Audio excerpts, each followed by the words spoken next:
Sementara kau hancurkan nama baik polisi. Kamu di mana? Video polisi yang bertugas di pedalaman sindir kelakuan polisi kota viral di media sosial.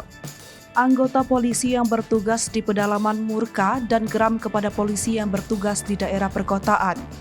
Tulis terang media pada caption video unggahannya. Dalam video itu memperlihatkan pasukan polisi sedang bertugas di pedalaman dengan atribut siap tempur. Tampak di sekitar mereka pohon-pohon besar. Hujan rintik membasahi mereka tidak menyurutkan semangat bertugas untuk Indonesia. Dalam pose kompak menghadap kamera, salah seorang komandan maju ke arah kamera untuk menyampaikan kritikannya atas perilaku polisi kota. Ia membandingkan pasukannya berjuang di dalam hutan kehujanan dan kedinginan dengan polisi kota yang menghancurkan nama baik polisi. Buat polisi-polisi yang sering menghancurkan nama baik polisi, kau lihat yang di sini mereka kehujanan begitu. Sementara kau hancurkan nama baik polisi, otakmu di mana? Sindir komandan polisi.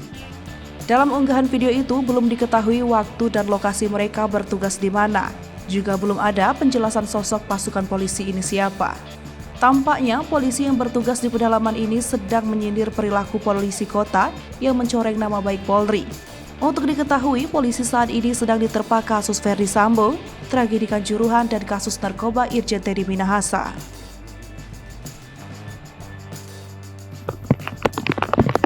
Buat polisi-polisi yang sering menghancurkan nama baik polisi, kau lihat yang di sini mereka kehujanan ini. Sementara kau hancurkan nama baik polisi. Kamu di mana? Keluar!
Hai pemirsa Sri Popo TV, jangan lupa komen, like, dan subscribe, serta tonton terus berita-berita terupdate lainnya ya.